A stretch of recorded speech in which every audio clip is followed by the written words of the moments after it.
Mesdames et messieurs, ce soir, avec un artiste qui a un album de 8 titres à son actif baptisé Dadia, qui signifie amour. L'artiste s'apprête à mettre sur le marché de disques son second opus.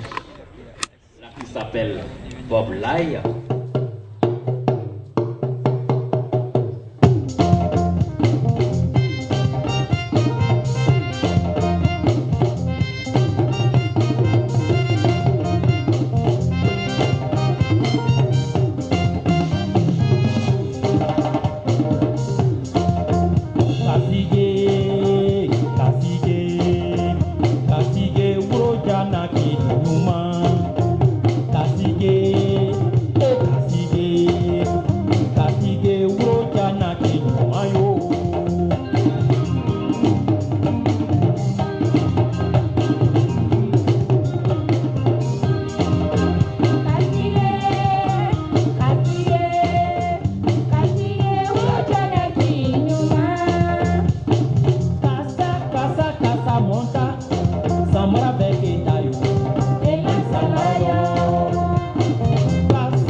Burkina Faso diayo, Anyazi, Kateke ayoyo, Ambinetia, Kateke ayoyo, Heba, ayo ayoyo, ayo ayo ayoyo, ayo apelele, ayo ayoyo, ayo ayo ayoyo, ayo apelele, tete, ayo tete, ayo tete, ayo.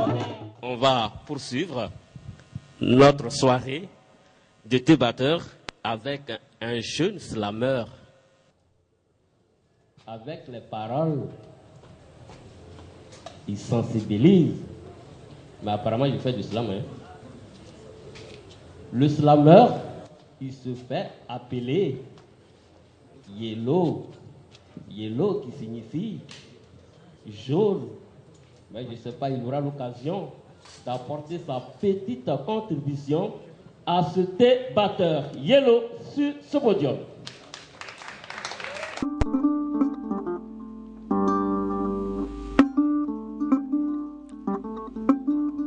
Camarades, il vaut mieux dès à présent changer de bord.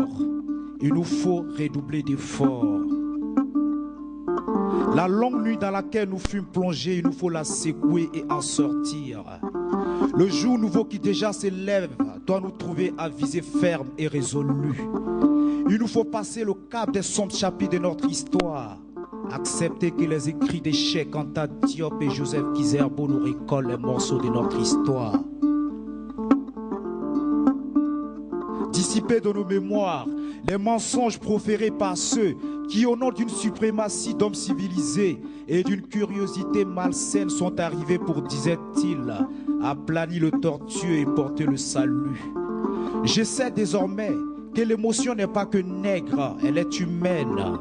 La raison ne sera jamais uniquement l'apanage d'Hélène, car elle est aussi bien et belle l'œuvre des hommes à la couleur de peine. À notre sujet, les langues mauvaises n'ont fait que raconter des ragots et beaucoup trop de balivernes. Mais je tiens à les rappeler qu'autodidacte était Ousmane sans peine. Aux détracteurs des hommes et femmes de ma race, je dirais que mon propos n'est pas une parole d'évangile. Moi qui n'ai ni le courage de David ni la foi de Samson, comment saurais-je m'ériger au sage de Salomon? Suis juste une victime de ma triste réalité africaine, venu pour chanter un hymne nouveau à la mère patrie et lui redorer son blason. Car à ces jours, les mêmes de connivence avec les mêmes perpétuent le génocide colonial, se maintiennent au pouvoir, règnent sans partage et sont les premiers à nous parler de démocratie à l'occidentale. Poètes, paroliers et hommes ivres des paroles libres, je milite pour la cause de ceux qui hier avaient les chaînes aux pieds mais qui aujourd'hui dans la tête ne sont toujours pas libres. Tout porte à croire que l'amnésie mentale qui nous a été injectée n'a pas d'état de péremption. Inutile de rappeler mes peines en cette terre de tiers-mondistes néocolonisés, ou plutôt que de rompre les amarres avec le défaitisme, nous nous érigeons en d'éternels nostalgiques de la traite négrière et de la colonisation. Ces succès des générations et notre histoire s'écrit toujours à l'ombre de la même frondaison. Je préfère donc à l'heure qu'il est les propos sans cerveau ou secrets polichinelles de son Bourmadjatin à tous ces régimes sans foi ni loi qui ne nous ont enfantés que des malheurs sans fin. Point n'est besoin d'être une voix des sans-voix pour savoir que nos politiques ont fait le choix de nous laisser à la merci des mots qui nous laissent sans voix. Afrique, en Afrique, belle amas de possibles fruits mirifiques, terre porteuse de richesses minières et énergétiques, mais hélas, lesquelles demeurent la sève nourricière de la France-Afrique.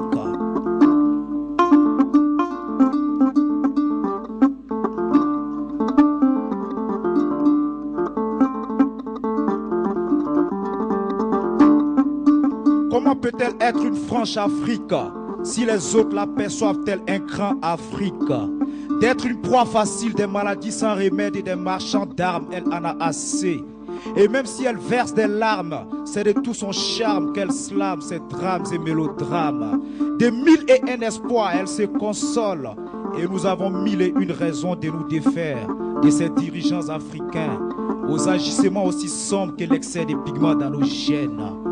Militants, altermondialistes, sentinelles à la guérite de ces continents en forme de revolver, je n'attends plus rien de ces monstrueux et égocentriques gouvernements qui ne savent qu'être au service de la politique étrangère. Mais changer l'Afrique commence aussi par se changer soi-même, en pensée, en parole et en acte. Je le sais et c'est vrai, ce continent est rempli de fausses personnes. Seulement avant de juger, rassure-toi de ne pas en faire partie.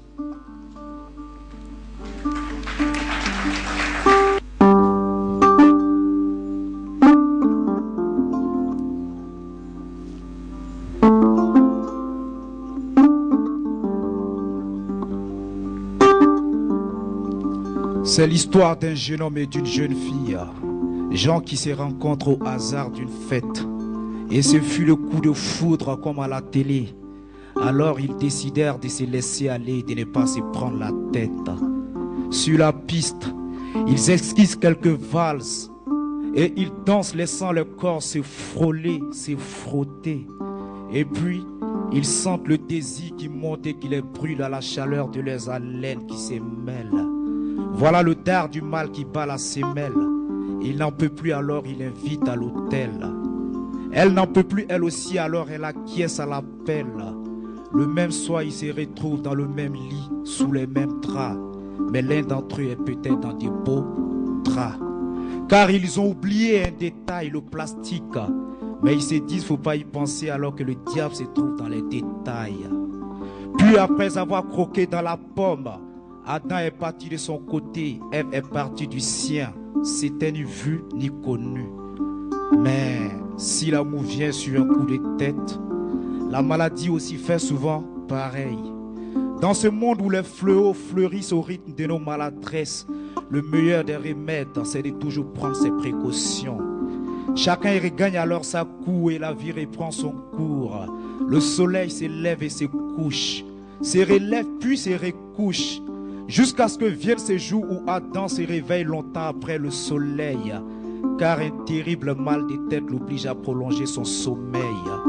Les plaquettes de calmants et les flacons de CAC1000 qu'il vide n'ont pas raison de ces fatigues sans raison apparente.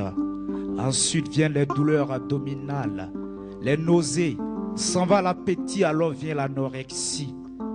Adam a des doutes qu'il essaie d'étoffer.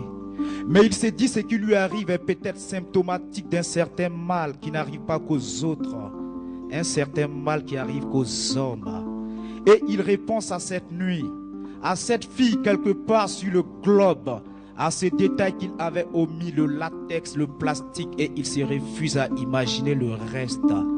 Mais il se souvient surtout de ces poètes qui lui disaient: Si le sexe vous prend sur un coup de tête, la maladie aussi fait souvent pareil.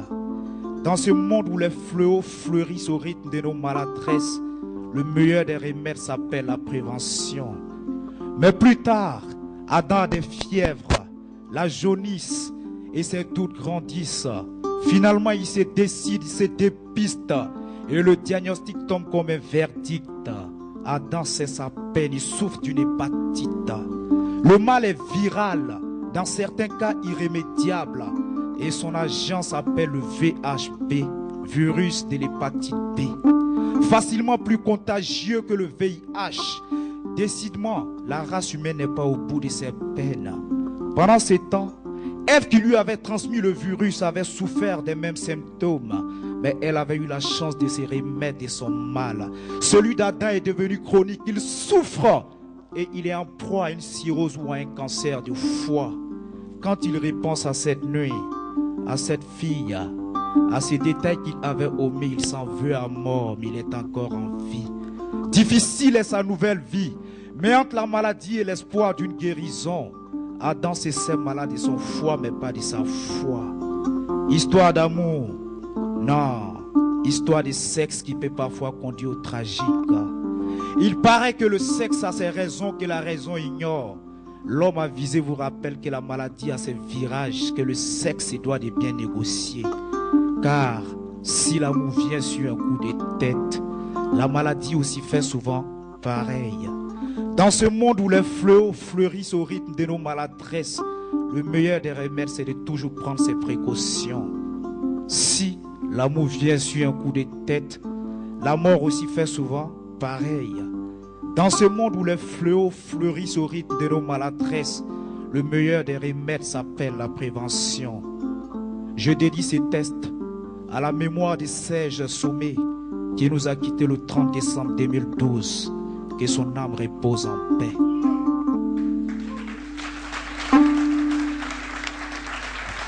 Voilà, Yellow, le slammer.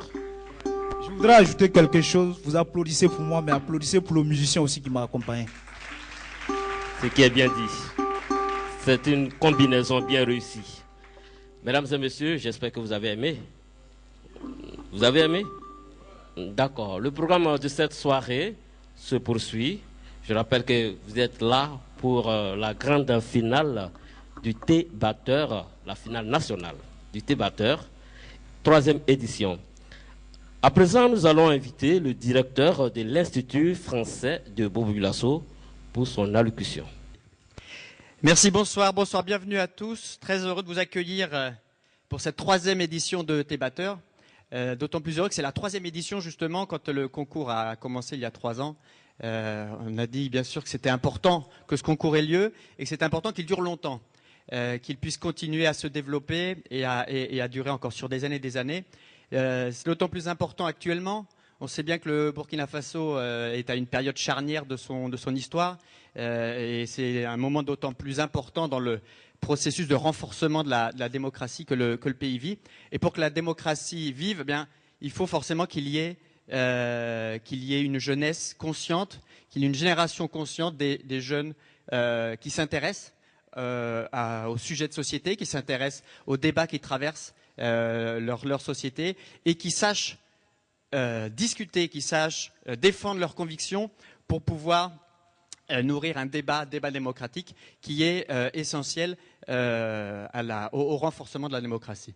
Voilà, donc j'espère bien évidemment que le concours va continuer à se développer. Cette année déjà, il s'est étendu à Ouagadougou, ce qui est une très bonne chose. Peut-être dans les années suivantes, il va s'élargir aux pays de la sous-région, parce qu'il y a un certain nombre de pays qui auraient bien besoin aussi de renforcer, de reprendre un peu redonner un coup au renforcement de leur processus démocratique. Et c'est par des initiatives comme celle-là que cela pourra arriver. Donc bravo aux organisateurs, bravo également aux candidats, aux finalistes, mais également à tous les candidats qui ont participé au concours. J'espère qu'ils seront encore plus nombreux l'an prochain. Merci au jury d'être là. Merci à tous les artistes qui participent à la soirée. Et bon courage, surtout, à vous 8. Et bonne chance que le meilleur gagne. Merci, très bonne soirée. Merci bien à monsieur le directeur de l'Institut français de Bobo-Dioulasso. Et nous allons poursuivre avec le mot du coordonnateur de Perform à la personne de Yamigo Suleiman. Sous vos ovations. Bonsoir à tout le monde. Bonsoir Bobo. Mais c'est bizarre, on dirait que les bobolets sont un peu refroidis. C'est le carême, c'est ça? D'accord. Bien avant d'entrer dans le vif du sujet et de vous dire un peu la pensée de l'association Perform, je tiens déjà à demander à ce qu'on se lève juste pour une minute de silence en la mémoire d'un ami très proche.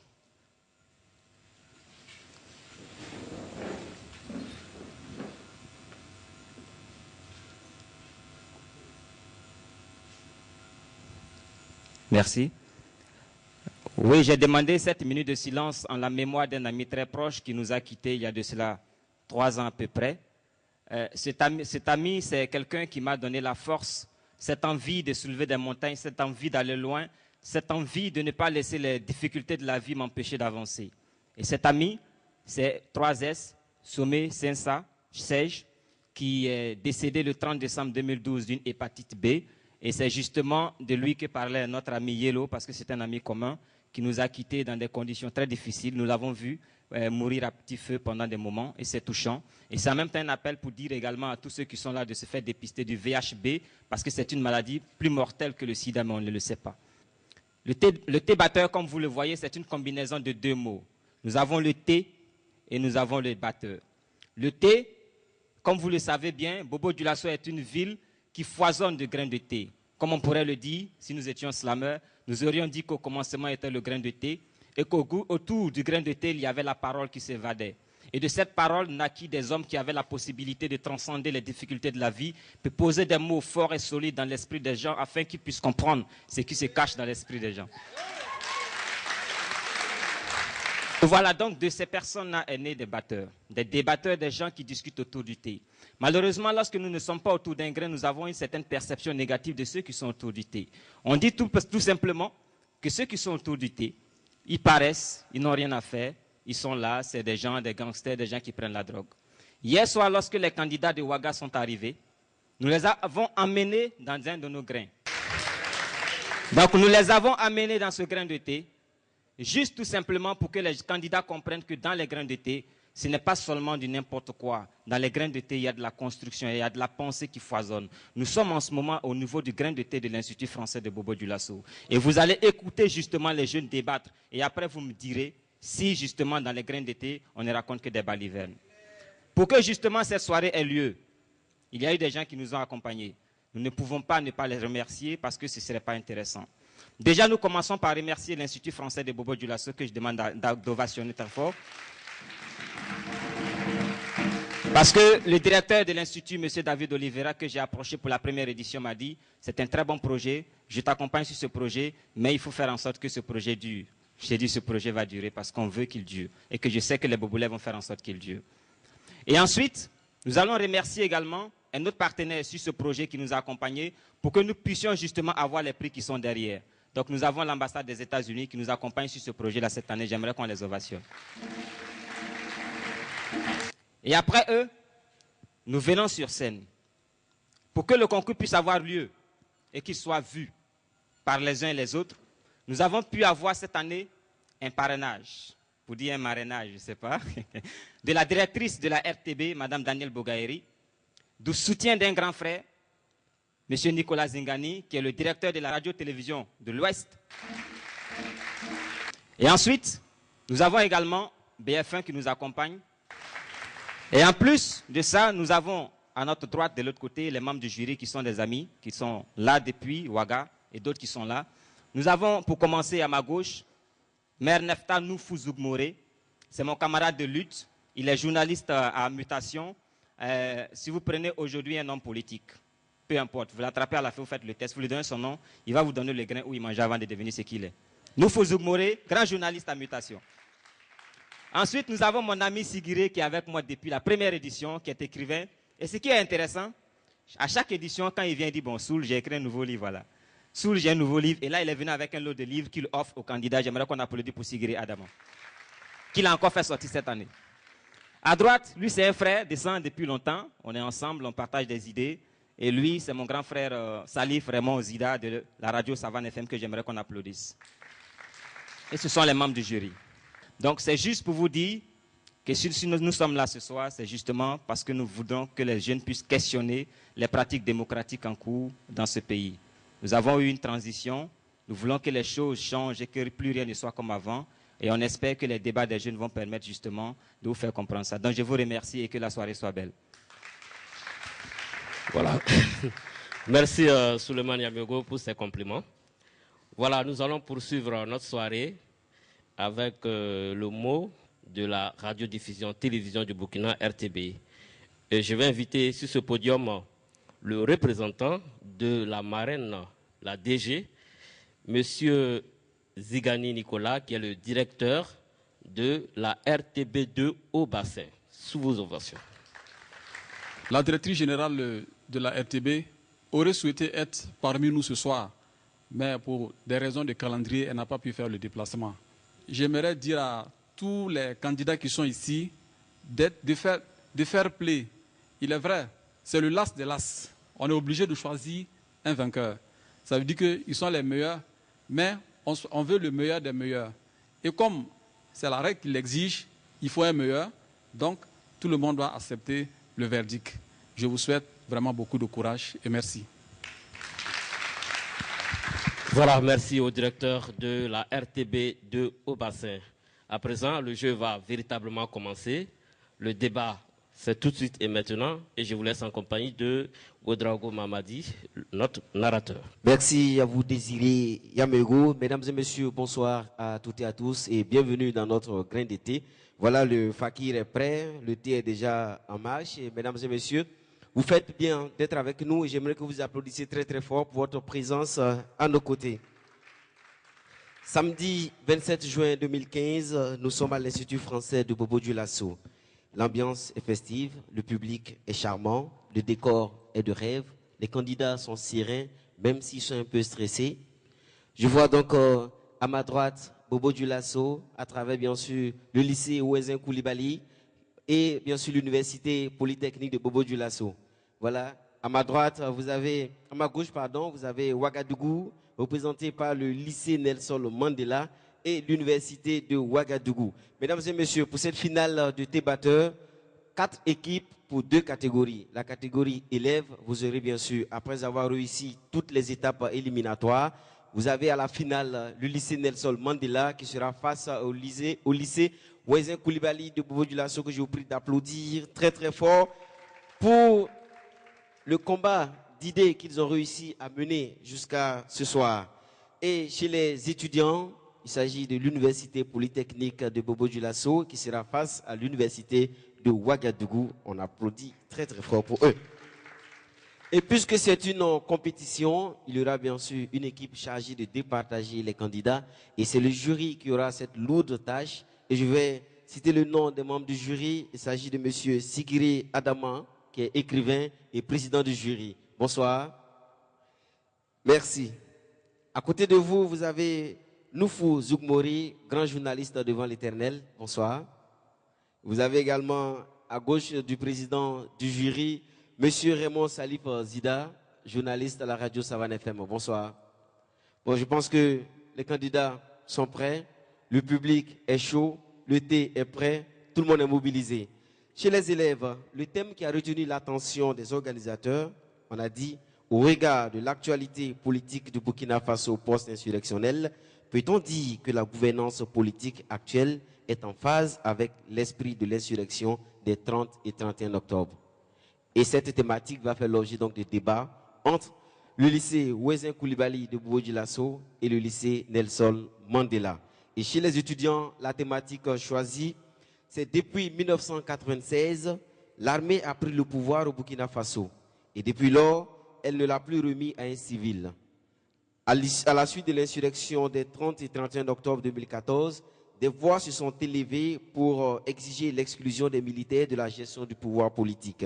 Pensez-vous que l'exclusion des militaires de la gestion du pouvoir politique peut-elle renforcer la démocratie au pays des hommes intègres? Voici la question qu'on a choisie pour nos amis de l'Université Polytechnique de Bobo-Dioulasso et de l'Université de Ouagadougou.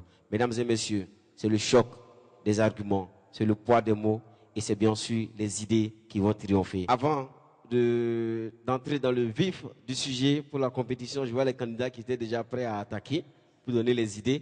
On va se tourner du côté des membres du jury pour avoir une idée des critères d'appréciation des prestations des candidats. Monsieur le président du jury, vous avez la parole.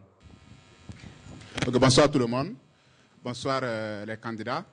Donc ce soir, nous aurons la lourde tâche de vous départager et nous allons noter les candidats sur des critères.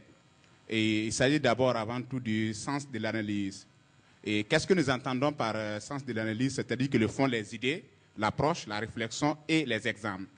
Et il y a aussi l'éloquence. L'éloquence, c'est quoi? C'est la façon de s'exprimer, l'intonation, l'expression, la capacité de convaincre, le vocabulaire employé. Et il y a aussi la présentation. Qu'est-ce que nous entendons par présentation? C'est-à-dire que le respect du temps. Est-ce que vous respectez le temps qui vous a été accordé? La gestuelle. Voilà. Est-ce qu'en parlant, vous êtes sur place ou bien vous faites des gestes? La tenue. Voilà, la tenue, c'est la tenue peut-être de côté physique, mais aussi la tenue vestimentaire aussi, et la gestion du stress. Voilà, comment vous arrivez à gérer le stress sur le plateau. Donc c'est sur ces critères-là et les candidats que nous allons vous noter, et sur ce, je vous souhaite avant tout beaucoup de courage et bonne chance. Mesdames et messieurs, bienvenue. Et voici la première phase. Vous allez voir donc les élèves du lycée Ouezin Koulibaly, et ils vont donc nous démontrer que la gouvernance politique actuelle est en phase avec l'esprit de l'insurrection des 30 et 31 octobre 2014. Et bien sûr, l'antithèse sera développée par le lycée Nelson Mandela de Ouagadougou. Chers candidats, membres du jury,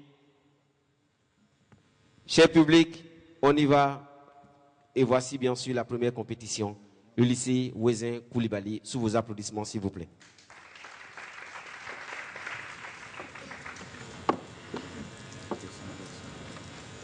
Honorables membres du jury, distingués invités, chers parents, chers camarades, monsieur le fakir, chers amis venus de Ouaga, bonsoir et soyez les bienvenus.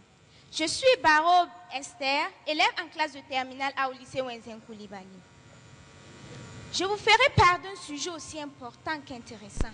Il s'agit d'affirmer que la gouvernance politique actuelle est en phase avec l'esprit de l'insurrection des 30 et 31 octobre 2014. Cher public, dire que la transition a trahi le peuple burkinabé, c'est être grotesque et ignorant. Parce que l'esprit même qui se cache derrière l'insurrection est que désormais, plus rien ne sera comme avant.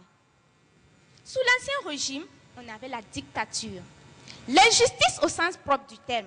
Je ne dis pas qu'il n'y avait pas de justice. Il y avait une justice, mais c'était une justice pervertie, une justice modifiée, une justice dictatoriale. Mais avec l'instauration du nouveau gouvernement, on remarque qu'il y a eu un grand bond. Réouverture des dossiers qui étaient classés autrefois. Nous avons le dossier de Thomas Sankara, Norbert Zongo. Et s'agissant du dossier Ousmane Guiro, même si l'opinion publique n'est pas satisfaite du verdict, retenons que la justice a ses raisons que l'opinion publique ignore. Parce que la justice est autonome. Elle est indépendante. Donc, nous n'avons pas à juger. Nous dirons aussi qu'après quelques mois, après l'insurrection, il y a eu des arrestations. Certains collaborateurs de Blaise Compaoré furent arrêtés pour des malversations. Nous avons Salia Sanou, ex-maire centrale de Bobo-Dioulasso, interpellé pour malversation. Salif Kaboré, ex-ministre des Mines et de l'Énergie, interpellé pour malversation, mauvaise gestion des pouvoirs, mauvaise gestion des projets, octroi illicite des permis d'exploitation, et j'en passe. N'oublions pas que la transition est bel et bien en phase avec l'esprit de l'insurrection des 30 et 31 octobre 2014. Lorsque nous sommes sortis les 30 et 31 octobre 2014, nous voulions d'abord qu'il y ait justice. La preuve est que lors des marches, chacun avait au moins l'image de Thomas Sankara. Cela nous dit qu'on voulait quelque chose qui est la justice. On voulait qu'il y ait justice. Parce qu'avant, c'était vraiment, je dirais, pas trop ça. Avec l'insurrection, la transition mène à bord. Je vous remercie. Bonsoir, chers membres du jury. Bonsoir, chers camarades de Bobo. Bonsoir, chers membres publics de Bobo Dioulasso. Tout d'abord, je voudrais qu'il y ait une ovation pour vous, car vraiment, quand nous sommes venus, vous nous avez vraiment bien accueillis. Et vous nous avez vraiment accueillis et je vous assure que ça nous a vraiment plu. Merci beaucoup. Ok, venons-en au fait. Les 30 et 31 octobre 2014, il y a eu une insurrection populaire au Burkina Faso. Cette insurrection, elle a été essentiellement menée par la jeunesse. Pourquoi? Tout d'abord, le régime qui était mis en place, ce régime-là, il voulait sauter les verrous de l'article 37 de notre Constitution. Et aussi, il y avait une malgouvernance. Il y avait une malgouvernance. Les jeunes n'étaient pas d'accord. Donc, ils sont sortis pour dire non. Et ils sont partis. Maintenant qu'ils sont partis, il y a eu une transition qui a été mise en place. Et en cette transition, le peuple y a mis toute sa confiance. Et le peuple veut vraiment un changement radical. On se demande si vraiment la transition est en phase avec l'esprit insurrectionnel, l'esprit de l'insurrection. Certains faits et exemples nous permettent de répondre par la négative. Tout d'abord, nous avons pour la mise en place des membres du CNT. Il y a eu toute une gymnastique, je vous dis. Des gens qui se battaient pour être membres de la CNT. Et aussi, ils se battaient pendant que le corps des martyrs était déposé à côté. Ils n'étaient pas enterrés. Ils se battaient pourquoi? C'était pour leur ventre. Excusez-moi du terme. C'était des ventriotes au lieu des patriotes. Aussi, on a, pour le membre du gouvernement, le choix des ministres. On a Adama Sayon, qui était le procureur où il y a eu non-lieu de l'affaire Norbert Zongo. Aussi, on a Moumouni Djigemde, qui a eu des antécédents aux États-Unis avec la justice. Heureusement que le peuple a été vigilant et il a dit non. Pourquoi dire qu'on va choisir des gens et qu'il y aurait une enquête de moralité? La moralité est douteuse. Je vous remercie. Honorables membres du jury, chers invités, chers amis venus de Ouara, rebonsoir. Je réponds au nom d'Ismaël Sanogo et je défends la thèse ce soir qui est que la gouvernance actuelle est effectivement en phase avec l'esprit insurrectionnel. Je voudrais tout d'abord que l'on sache que les périodes de transition sont des périodes de crise économique et d'économie de crise. C'est quelque chose qui est évident, que tout le monde sait. Donc reconnaissons d'abord que le gouvernement a le mérite d'octroyer les salaires aux fonctionnaires pour éviter toute grève ou tout soulèvement au niveau des populations. Aussi, au-delà de ce qui a été fait, le gouvernement aussi arrive à prendre des initiatives de développement à l'endroit des populations. Je prends l'exemple du projet social du gouvernement tout à l'heure qui a été au niveau du Conseil de ministres du 16 mars 2015, où le gouvernement a décidé de mobiliser 25 milliards de francs CFA pour permettre aux femmes d'avoir leur autonomie et d'avoir au niveau des jeunes également.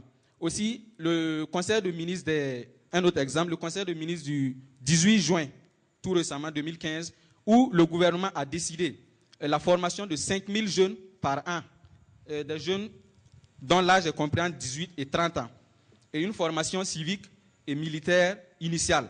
Cela en réalité pour permettre aux jeunes d'avoir l'esprit civique, la citoyenneté, d'être formés, une formation militaire initiale, comme je l'ai dit.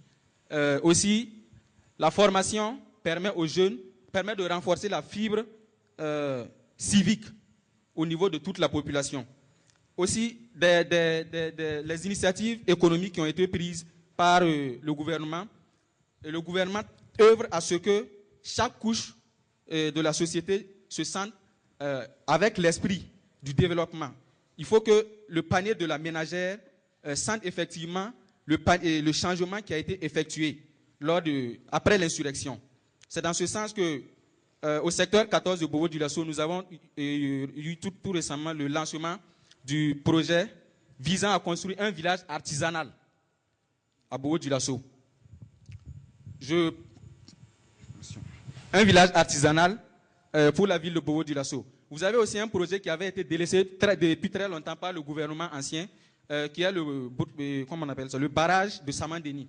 Et le gouvernement affirme que ce projet sera repris tout à l'heure, dans les jours qui suivent, pour permettre aux populations d'en bénéficier. Effectivement, comme le disait ma charmante coéquipière, elle a parlé de justice. Je vais encore m'entretenir avec vous sur des domaines politiques. Vous avez le code électoral. Elle a parlé tout récemment des gens qui étaient venus, je ne sais pas, pour se remplir les ventres, je ne sais quoi. Il y a le code électoral, je précise, qui n'a pas été voté contre un individu, mais contre des comportements malsains, pour éviter toute personne avec des intentions, ou du moins qui a eu des intentions malsaines envers la gouvernance politique de ce pays. Rien ne sert d'aller trop vite en besogne. Je dis tout simplement qu'il faut faire confiance à la transition, et avec ce qui se fait au fil du temps, je crois que nous serons satisfaits. Nous sommes dans un pays démocratique et il est évident que les opinions ne soient pas les mêmes. Il y aura toujours des critiques à l'endroit de la gestion et c'est très normal. Mais je dis tout simplement qu'il mieux vaut aller sûrement et assurément pour aboutir à une fin meilleure. Et je crois que c'est ce que la transition est en train de mener actuellement. Ne pas, comme je l'ai dit, aller trop vite en besogne, plutôt aller sûrement et assurément pour éviter toute crise, toute nouvelle crise. Et la transition, je le précise, sont des gens aussi qui ont des consciences. Ils savent ce qui s'est passé pour qu'ils soient là où ils sont aujourd'hui. Alors je crois que leur conscience, au niveau de la morale, ils sont bien placés et très bien placés pour savoir ce qui pourrait les arriver si jamais ils persistaient dans les mêmes erreurs qui ont été faites dans le passé et arriver au stade où nous en sommes. Je vous remercie. Mesdames et messieurs, messieurs les membres du jury, honorables invités, je vous dis bonsoir. Ok, moi c'est Songobane Isaac du lycée Nelson Mandela à Ouagadougou. Je suis là, tout comme ma coéquipière, la Misana Melissa, pour dire que l'esprit qui nous a animés à sortir le 30 et 31 octobre 2014 n'est plus là. Nous allons aller doucement. Il faut appeler le chien par son nom. Quand c'est un chien, il faut dire c'est un chien. Les gens vont savoir qu'il peut mordre. La gouvernance actuelle, nous sommes sortis pourquoi? Pour une justice. Ce n'est pas parce qu'ils ont révisé, par exemple, les dossiers, ils ont remis ça à table qu'ils ont résolu quelque chose. La justice, nous sommes sortis pour qu'il y ait justice à plein de gens qui ont donné de leur vie pour que vous et moi, nous soyons encore là. Norbert Zongo, il y a son cas. Thomas Sankara, il y en a encore plein. Dabo, il y en a encore plusieurs. Et qu'est-ce qui se passe? Ils se dissimulent derrière le temps en disant on n'a pas le temps, juste pour une année, on ne peut pas faire ça et ils ne le font pas. Il faut arrêter de faire confiance à leur conscience. C'est vrai, vous allez dire, ils sont au courant, ils savent que le jour qu'ils vont dérailler, on va le sortir. Ils vont venir avec de nouvelles tactiques. L'autre là, il est passé par cette voie, on l'a arrêté. Les autres, là, ils ne vont pas passer par là. Mais quand même, ils vont aboutir. Donc, je vais un peu aller sur l'économie. Depuis qu'il y a eu l'insurrection populaire, dites-moi, qu'est-ce qu'on n'a pas enduré? À Ouagadougou, il y avait même un problème où nous n'arrivions même pas à avoir l'électricité une fois dans la journée. Quand ça vient, 30 secondes après, ça coupe encore. Tout ça pourquoi? Merci. Non, il faut qu'on dise la vérité. Parce qu'on sait bien qu'il y a des gens qui ont fui avec notre argent. L'argent pour qu'on paye l'essence et mettre en marche l'électricité. Des gens sont partis avec ça. Et qu'est-ce qu'on nous dit? Plus rien ne sera comme avant, comme vous avez mis sur votre t-shirt. Il y a eu des mandats d'arrêt contre ces gens-là. Ont-ils ne serait-ce que posé une plainte même pour dire non, on n'est pas d'accord? Revenons à Obouf. Quand on dit à Obouf, tout le monde est content, hein, ou bien?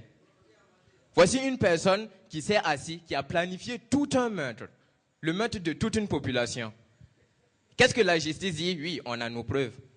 Oui, ils ont vos preuves. Vous allez mourir ici.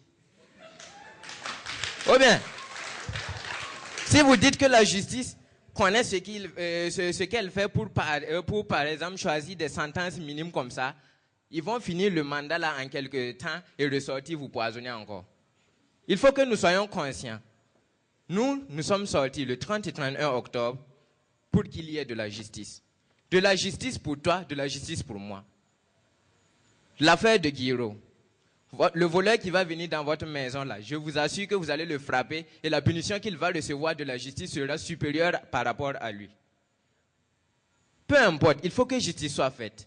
Nous sommes sortis, prenons le cas de l'éducation. Nous sommes des jeunes parce que ce sont les jeunes qui ont fait ça.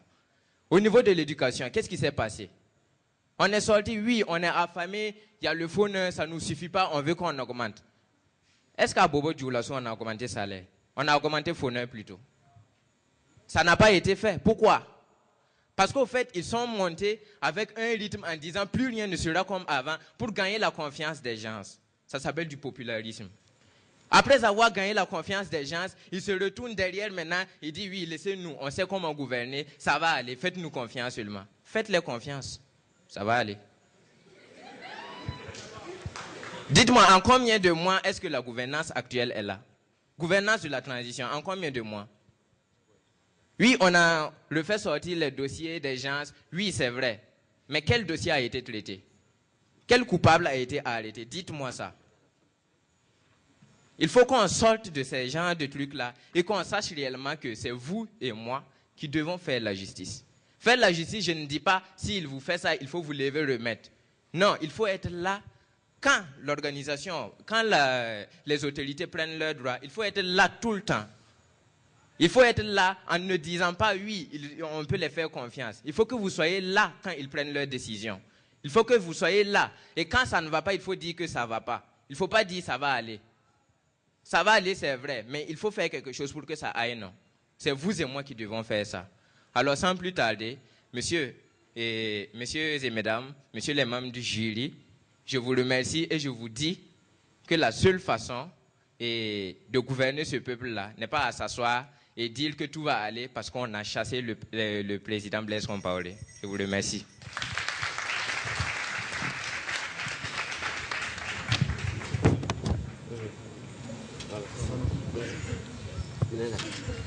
Voilà, on va encore applaudir, s'il vous plaît, pour les différents candidats. La suite, c'est avec les membres du jury. Ok, donc c'est d'abord le lycée Ouézin Koulibaly qui a défendu, peut-on dire que la gouvernance actuelle est en phase avec l'esprit de l'insurrection des 30 et 31 octobre 2014. Donc vous dites que la gouvernance actuelle est en phase avec l'esprit de l'insurrection des 30 et 31 octobre 2014. C'est ce que vous avez défendu. Alors donnez-nous deux exemples concrets que les dirigeants actuels font et qui prouvent que leur gouvernance est en phase avec l'insurrection des 30 et 31 octobre 2014. Deux exemples concrets.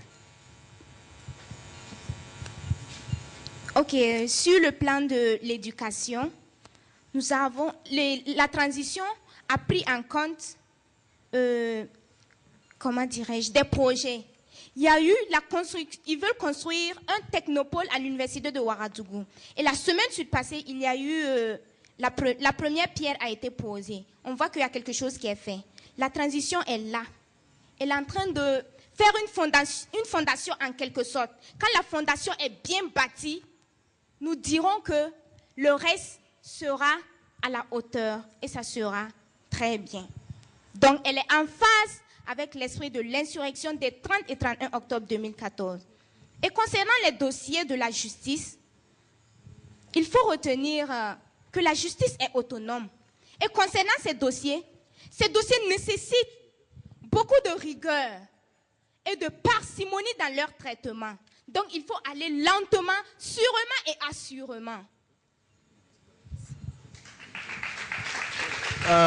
Je vais juste appuyer ce qu'elle a argumenté là. Au niveau de la justice, il faut reconnaître qu'avant, il y avait vraiment un manque de volonté politique pour traiter ce genre de dossiers. Actuellement, nous avons l'ouverture de ces dossiers qui a au moins quelque chose, comme elle a dit, un fondement très solide, parce que sous l'ancien régime, on ne pouvait même pas parler de ces dossiers-là. L'affaire Guiro, par exemple, le vol a été fait, et c'était évident, tout le monde le savait.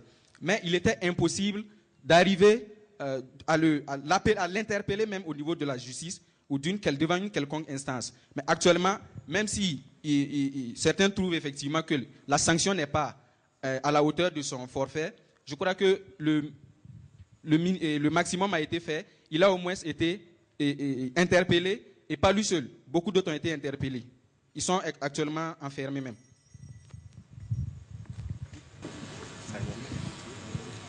Bonsoir. Merci. Ça, c'est bien le lycée Nelson Mandela de Ouagadougou. À vous entendre, vous avez dépeint un tableau plutôt sombre, n'est-ce pas, de la gouvernance politique, de cette transition politique. Alors, je voudrais donc vous demander, selon vous, quelle proposition, quelle solution envisagez-vous pour qu'il y ait peut-être une gouvernance politique, ou peut-être que la gouvernance politique soit en phase, n'est-ce pas, avec l'esprit de l'insurrection des 30 et 31 octobre dernier. Quelles sont donc les propositions que vous envisagez? Merci. Ok, merci pour la question. Je vais essayer de répondre. Vous savez que si quelqu'un exerce une fonction et on ne le surveille pas, il décide de faire ou de ne pas faire. Il peut décider de bien faire.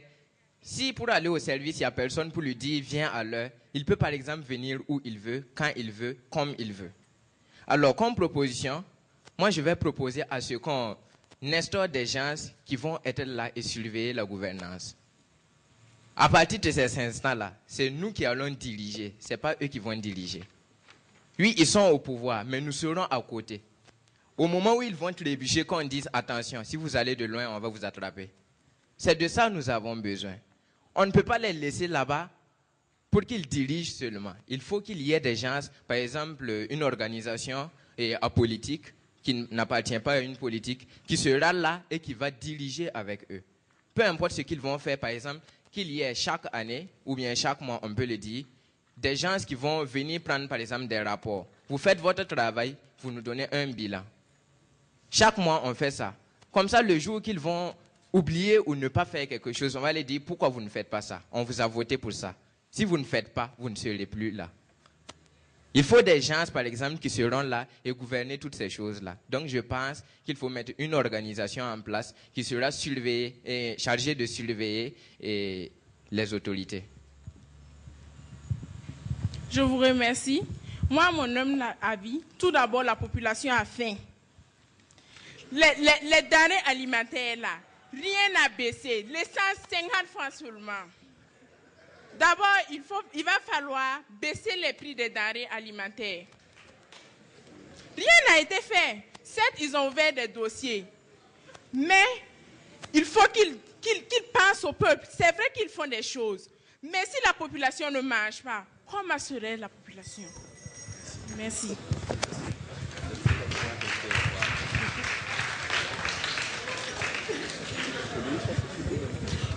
Voilà, on va remercier les différents candidats. Voilà, donc c'était la première partie avec les élèves du lycée Nelson Mandela de Ouagadougou et les élèves du lycée Ouezin Koulibaly de Bobo-Dioulasso, candidats finalistes de la 3e édition du concours d'art oratoire Débatteur. Et je rappelle que les deux avaient donc en thématique, au regard de l'actualité politique du Burkina post-insurrectionnel, peut-on dire que la gouvernance politique actuelle est en phase avec l'esprit de l'insurrection des 30 et 31 octobre 2014? En tout cas, vous avez apprécié le combat d'idées qui s'est mené tout à l'heure depuis l'Institut français de Bobo-Dioulasso qui nous sert de grain d'été en ce samedi 27 juin 2015. Mais puisqu'on est dans le grain d'été, permettez que je prenne mon... C'est le deuxième, non? Oui, c'est le troisième. C'est le deuxième, bien sucré. Hein? On peut... Ça fait du bien de boire le thé en famille. Nous sommes en groupe. Merci d'applaudir pour le fakir. Voilà. Mesdames et messieurs, c'était donc la première partie. Avant de passer à la seconde phase avec les étudiants de Bobo-Dioulasso et de Ouagadougou, nous allons marquer une pause et cette fois faire appel à un jeune artiste. Il a du talent. Son talent impose le respect et force l'admiration. Il a su choisir les mots qu'il faut pour traduire le message qui vient tout droit de son cœur. Il s'appelle Pivot et nous propose un texte assez particulier pour votre plaisir à ce soir. Voici bien sûr notre ami Pivot. Sous vos applaudissements, s'il vous plaît. Yeah.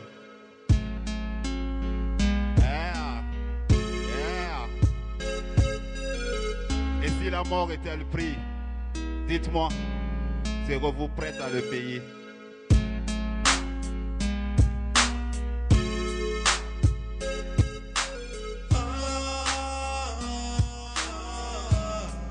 Si la mort était le prix, serais-tu prêt à le payer? Si la mort était le prix,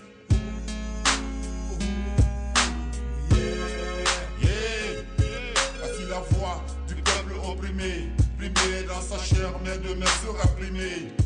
Pour la patrie, l'honneur et la fierté, l'histoire ne portera, tu sais, que les combattants. Le point serré à l'image de Sankara, car plus rien ne sera désormais comme avant. Fils de Dieu à la conquête du bien-être, face à l'oppresseur, reste digne et intègre. La prison est faite pour les hommes, respect à Mandela, ennemi des dictateurs. Les chèvres des pensées comme hommage à nos martyrs.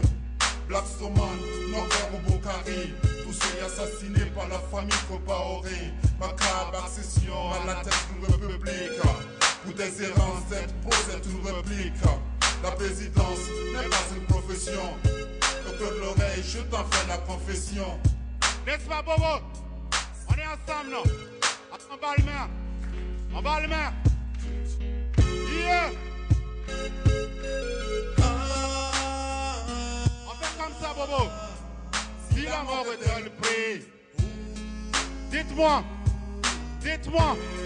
serais-tu prêt à le payer? Le malheur, paradoxalement, tu veux vivre dans le bonheur. Yeah. En vérité, fils, moi je te le dis, noir serait ta fille, si noir c'est ta pensée. Yeah. Si aujourd'hui, man, autour de toi, tous ces gros man, Vagabond en Babylone, lève-toi et bats-toi, fils. L'avenir t'appartient. Demain, un nouveau jour viendra. Lève-toi et bats-toi, fils. L'avenir t'appartient. Yeah. Un nouveau jour viendra. Pour toi que je chante, fils du ghetto, relève la tête. La vie continue, c'est pour toi que je chante. Fille du ghetto, route à jamais, l'avenir t'appartient. C'est pour toi que je chante. Fils du ghetto, relève la tête. La vie continue, c'est pour toi que je chante. Fille du ghetto, route à jamais, l'avenir t'appartient. Assez route, route, route. Yaga yaga yo. Assez route. Baba. Route. Yeah. Yeah. Destiné à briller.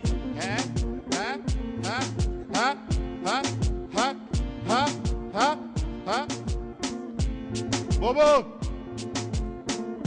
merci à vous. Merci pour tout ce que vous m'avez donné. Aujourd'hui, je suis le pivot et c'est grâce à vous. C'est parce que vous me soutenez.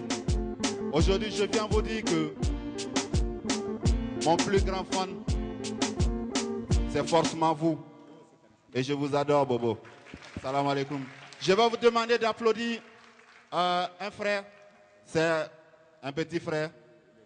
Il est petit de taille, mais ouais, grand esprit. Je vais vous demander de saluer Piga. Suleiman, je ne sais pas ce que ça veut dire, mais Piga, j'ai un sens pour ça. Il se nomme Piga Yamego et Agansore Suleiman. Piga Pafou, salam alaikum. Ouais, comme salam, merci beaucoup. Le thé n'est pas encore prêt? C'est prêt? Ok, donc il faut essayer de voir, on va chauffer un peu la gorge. On est dans notre grain de thé. On est à l'Institut français de Bobo Dioulasso, rebaptisé grain de thé, thé batteur, 3e édition. Ça se passe ici et nulle part ailleurs. Non, non, vous avez reçu votre thé là? Bon, la patience est un chemin d'or.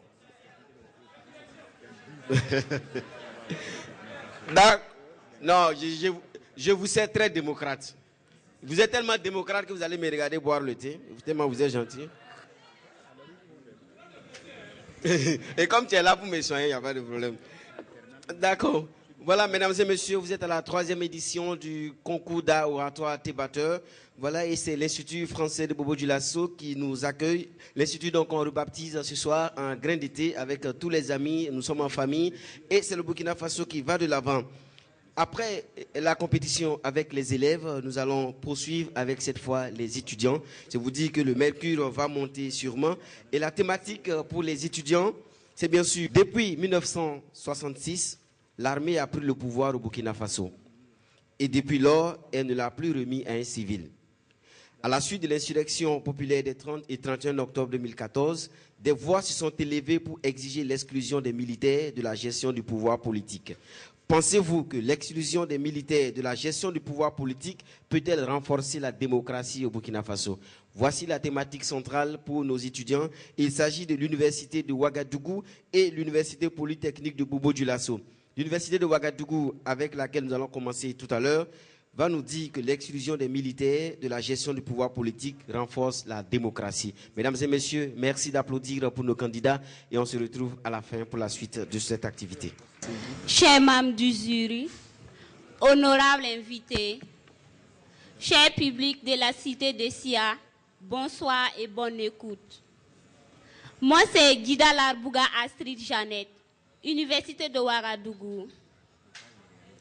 Nous sommes très heureux de vous faire part de notre contribution à ce débat de ce soir. Mais avant tout propos, permettez-nous de saluer la grande hospitalité de la population bobolaise. Déjà,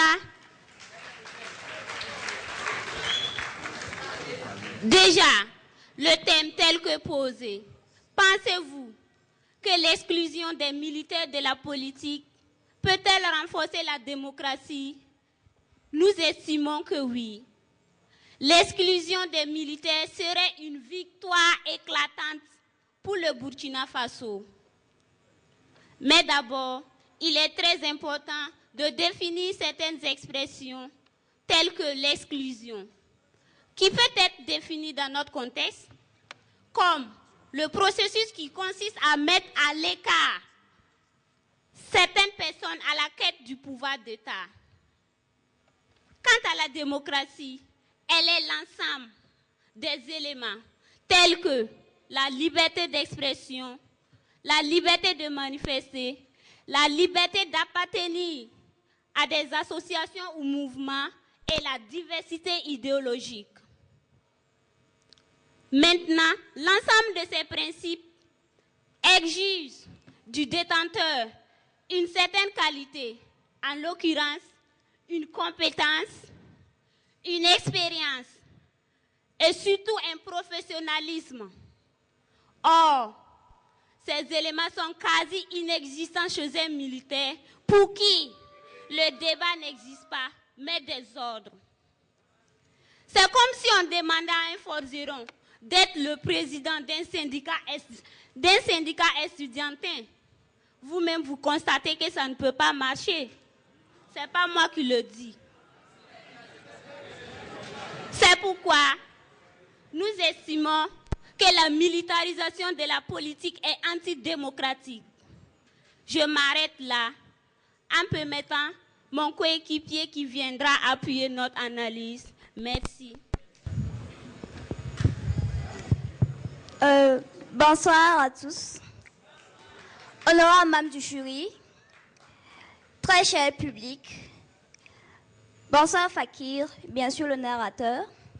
Bonsoir très chers amis venus de Ouara. Espérons que vous avez aimé l'accueil que nous vous avons réservé. Je me nomme Boli Fadilatou, Université Polytechnique de Bobo-Dioulasso, deuxième année de sciences juridiques et politiques.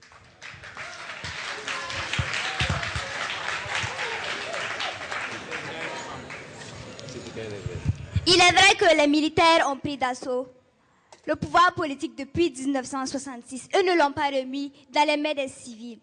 Il est vrai aussi que pendant les insurrections des 30 et 31 octobre, des voix se sont élevées pour dire qu'il faut exclure les militaires de la gestion du pouvoir politique. Tant mieux, allons seulement. On est en démocratie, non? Démocratie qui suppose quoi? Comme elle a si bien dit tout à l'heure, liberté d'opinion et liberté d'expression.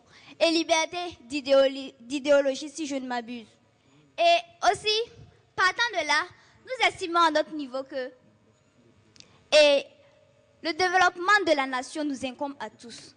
Et comment pouvez-vous comprendre qu'on peut exclure un corps militaire tout simplement parce qu'on a des préjugés négatifs sur eux?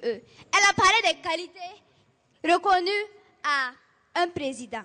Elle a dit sens de la responsabilité, sens de discernement. Bon, je ne sais pas si elle a parlé de discernement ou pas, mais toutes les qualités qu'elle a invoquées sont immuables aux militaires. Parce que le militaire, c'est quoi? C'est la rigueur, c'est le sens de la responsabilité. Et étant donné qu'en démocratie, il y a le fonctionnement des institutions qui sont là, un militaire qui a la rigueur et le sens de la responsabilité ne peut pas déroger à ces règles-là. Il va les appliquer parce qu'on est en démocratie. Alors, je vais m'arrêter là et permettre donc à mon coéquipier de revenir sur différents éléments que je n'ai pas évoqués. Merci.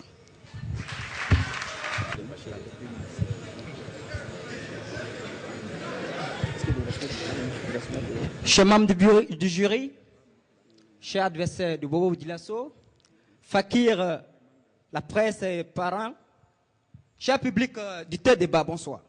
Néa Paiement en philosophie, Université de Ouagadougou. Alors, avant de venir à notre position, jeunes sœurs, nous ne disons pas que le Burkina Faso doit bannir les militaires, mais nous demandons que chacun soit à sa place, à César ce qui est à César. C'était une introduction. Alors, le sujet lui-même se répond pour quelqu'un qui sait lire ou quelqu'un qui écoute quelqu'un parler. Depuis 46, depuis 76, les militaires, 66 pardon, les militaires ont pris le pouvoir d'État. Et soit 49 ans, c'est-à-dire presque 50 ans. C'est eux seulement qui sont au pouvoir. Ils arrivent sans l'avis du peuple. Au départ, ils disent coup d'État, ils voient que c'est pas beau, ils disent bon, c'est révolution. Bon, après, ils se disent non, c'est rectification de la révolution. Résultat, le Burkina est classé dernier et avant-dernier. On ne change pas l'équipe qui perd. Et donc, aujourd'hui, les militaires ont fait les limites. Donc, je disais que le sujet se répond parce que si les gens sont sortis pour demander aux militaires de partir, c'est dire que, quelque part, nous sommes appelés à faire un bilan. Depuis 49 ans, les militaires sont au pouvoir. Qu'est-ce qui s'est passé?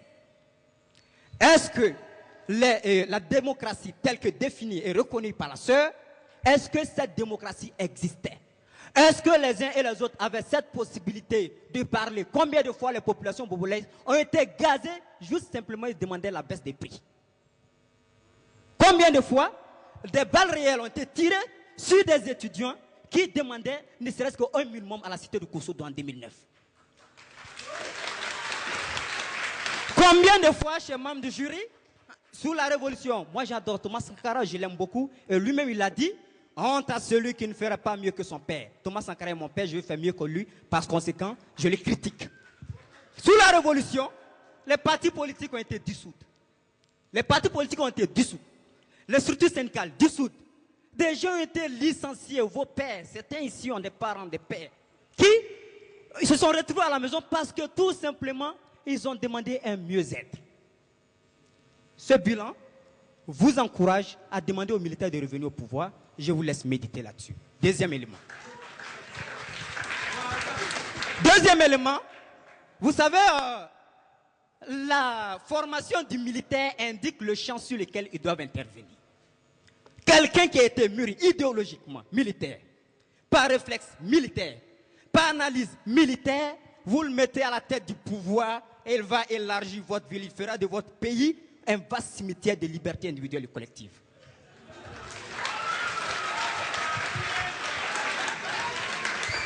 Et les militaires nous ont démontré à travers 40 ans de règne, 49 ans de règne, que oui, pour tuer un homme qui réclame la liberté, qui réclame la justice, que pour le tuer, il faut l'abattre et le brûler vif. C'est une monstruosité au superlatif absolu.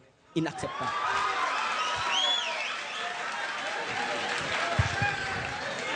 Alors, donc la formation déjà de ces militaires indique clairement qu'il faut mettre chacun à sa place. Nous les aimons les militaires, nous les adorons, c'est notre fierté. Mais par conséquent, on demande qu'ils soient dans les casernes si vraiment ils nous aiment. Alors, sur cette question, il faut comprendre que nous sommes tous étudiants. Hein. Le militaire par réflexe, et ils ont dit, bon, et le code électoral précise qu'il faut permettre aux militaires, par exemple, de 5 ans après revenir.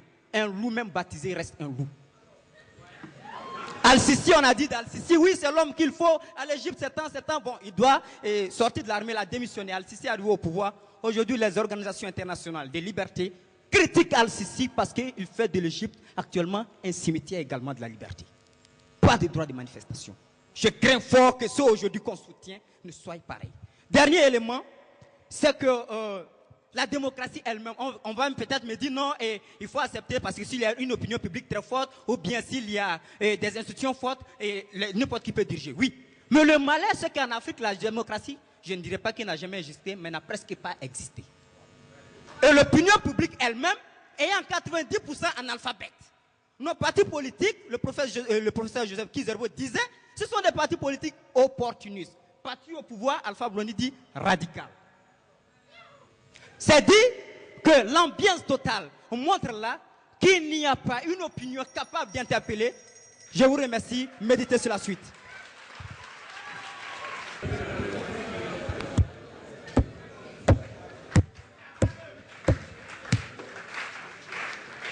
Waouh, waouh, waouh, waouh. Je vois bien que notre cher ami de Ouagadougou a bien bossé le dictionnaire. Que de gros mots, ouais, que de gros mots.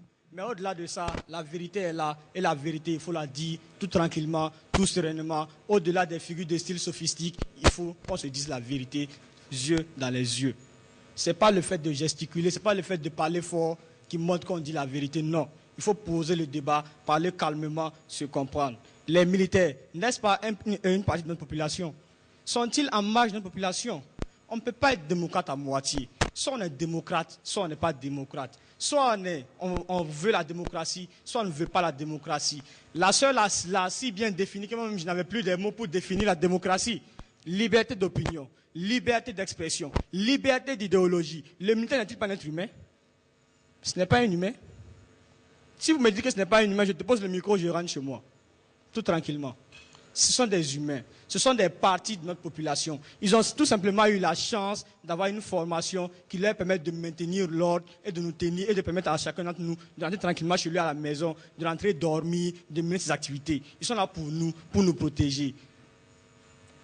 Ceci étant dit, je reviendrai aussi pour dire que la mauvaise gouvernance, la dictature, la méchanceté n'est pas le fait d'un groupe social.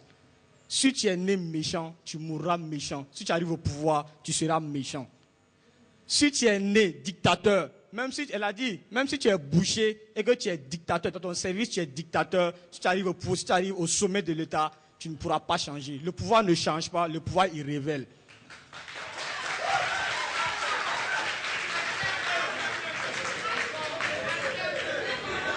C'est que je vais juste prendre un seul exemple pour étayer mes dires. Un seul exemple. Le seul exemple, c'est quoi? Au Burundi, actuellement, pour ceux qui suivent l'actualité, Pierre Nkurunziza, un ancien pasteur qui est en train de massacrer son peuple. Vous trouvez ça normal, vous? Ce n'est pas un militaire. Lorsque je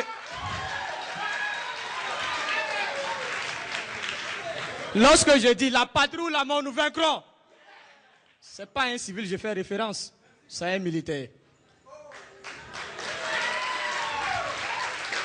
C'est pour vous dire que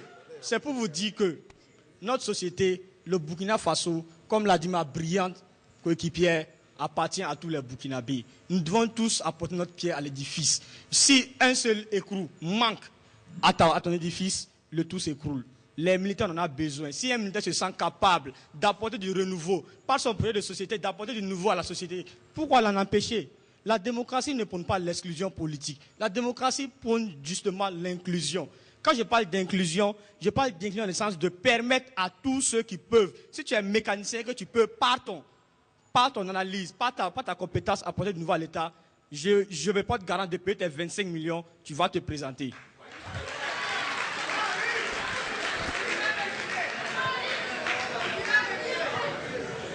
Je crois que nos chers amis de Ouagadougou, il faut qu'ils comprennent une chose. Militaire ou pas, civil ou pas, nous sommes tous des Burkinabés. Je le répète. Combien de civils ont leur parti politique? Depuis des années, ils sont au sommet de leur parti politique, ils ne quittent pas. Est-ce à dire que dans leur parti, il n'y a pas d'autres personnes capables d'assurer la primature du parti? Je ne pense pas. Combien de syndicats ont un président qui est là? Oui, il est là, c'est lui le chef. Est-ce que celui-là, dans le syndicat, il n'y a pas quelqu'un qui puisse assurer sa relève? La question reste posée. Et je pense que le débat, il faut le poser, il faut dépassionnaliser les choses. C'est vrai que l'insurrection de 30 et 31 octobre était contre quelque chose, et cette chose-là, il faut donner le temps, il faut avancer pas à pas. Il ne faut pas se précipiter pour après venir regretter après. Il faut une certaine rigueur. Quand je parle de rigueur, je ne parle pas de la rigueur au sens de l'autoritarisme, non. La rigueur avec soi-même, la rigueur du devoir bien accompli, la rigueur d'avoir le courage de prendre des décisions antipopulaires. Il faut avoir ce courage-là. Et je pense que si le militaire a ce courage-là, il faut lui permettre de se présenter aux élections. Notre pays en a besoin. Et je me permets de citer Jacques Maritain, qui dit que le drame de nos sociétés modernes est qu'elles n'ont pas réussi à réaliser la démocratie. Elle est d'autant vraie pour notre pays. Sur ce, je vous remercie.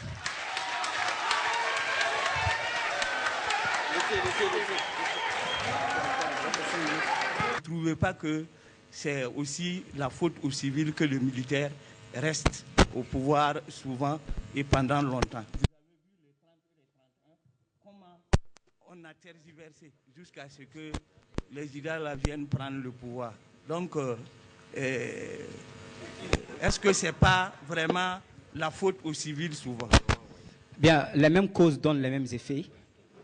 Oui, effectivement. D'une part, en toute sincérité, il y a la responsabilité. Et si vous avez remarqué, j'ai fait un discours qui tient compte de tous ces paramètres, où j'ai cité la responsabilité des partis politiques et du parti en face. Notre malheur en Afrique, c'est que la majorité des gens sont analphabètes. Et la majorité qui a pu avoir accès à l'éducation, malheureusement pas, ne se met pas au service de ceux qu'ils sont censés protéger.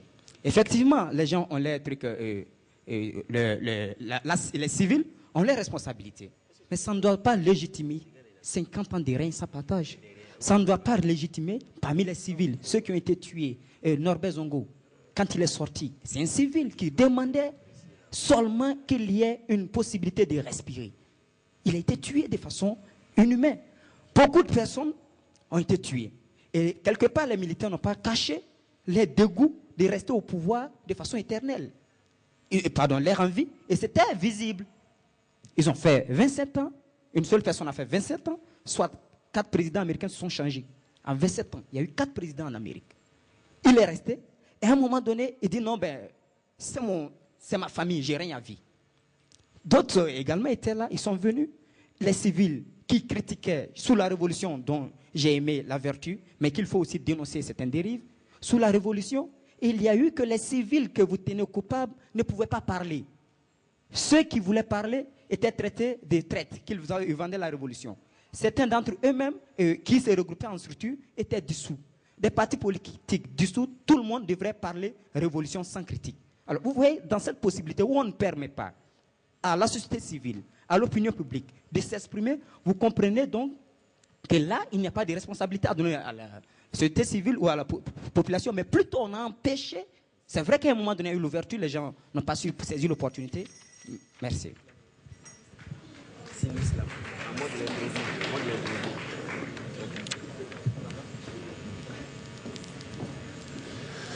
Alors, à l'Université Polytechnique de Bobo-Dioulasso, vous défendez bien avec vos arguments comme quoi l'exclusion est antidémocratique. Selon vous, il faut inclure tout le monde, tous les corps professionnels dans la démocratie. Pensez-vous que des gens qui travaillent avec des armes peuvent diriger démocratiquement des gens qui travaillent avec des bics, des dabas et autres choses? Cher frère, Thomas Sankara a dit un militaire sans formation politique est un... Je vous remercie. Ceci étant dit, je reconnais quelque part que nos militaires manquent de formation. Mais ça, c'était de formation politique. Mais cela était avant. Maintenant, la donne a changé. J'ai le livre d'un militaire, Jean-Baptiste Natama, qui a écrit.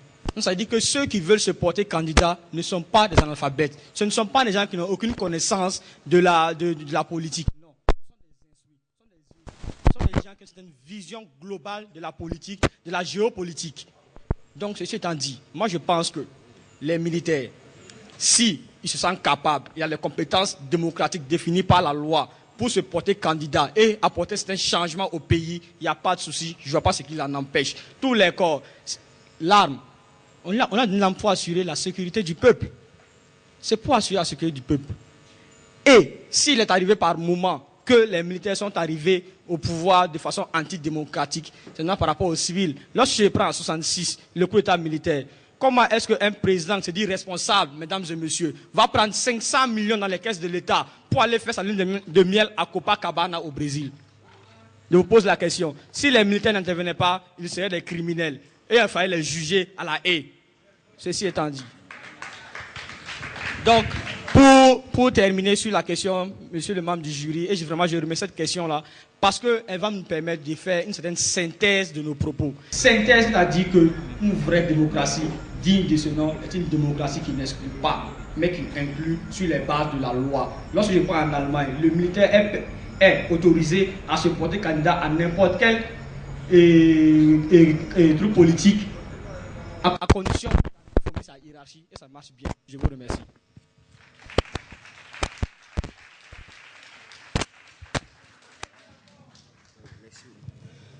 Voilà, nous sommes au terme de la compétition avec les étudiants. Je rappelle que la thématique en général abordée par nos candidats, c'est bien sûr, depuis 1966, constat a été fait que l'armée a pris le pouvoir au Burkina Faso. Et depuis lors, elle ne l'a plus remis à un civil. Et à la suite de l'insurrection populaire des 30 et 31 octobre, des voix sont élevées pour exiger l'exclusion des militaires de la gestion du pouvoir politique. Donc on a demandé aux différents candidats de nous dire s'ils pensent qu'effectivement l'exclusion des militaires de la gestion du pouvoir politique peut renforcer la démocratie. Donc chacun s'est exprimé. Le jury a pris bonne note. Vous avez été témoins également de leur plaidoirie. Et on va dire l'apothéose, c'est dans quelques instants. Mesdames et messieurs, on poursuit cette soirée de finale de thé batteur depuis l'Institut français du Bobo-Dioulasso. C'est lui qui va nous rejoindre tout à l'heure pour l'autre fenêtre musicale. Son talent, son humanisme, sa modestie impose que je me lève pour l'annoncer. Mais vous allez le découvrir tout à l'heure, parce que c'est une exclusivité. Je n'ai pas fait trop de commentaires sur son Atalakou, parce que vous le connaissez. C'est quelqu'un que vous aimez, il est dans votre cœur, il a su vous faire rêver et il continue de le faire. Voici, mesdames et messieurs, en exclusivité première. Parce que s'il dit le nom du groupe où il était et puis maintenant il est en solo, là, vous allez savoir c'est qui. Ah, faut te taire. D'accord. Mesdames et messieurs, c'est une première et c'est uniquement ici. 3e édition, finale, débatteur. Voici Frère Malcolm. Sous vos applaudissements, s'il vous plaît. DJ. DJ.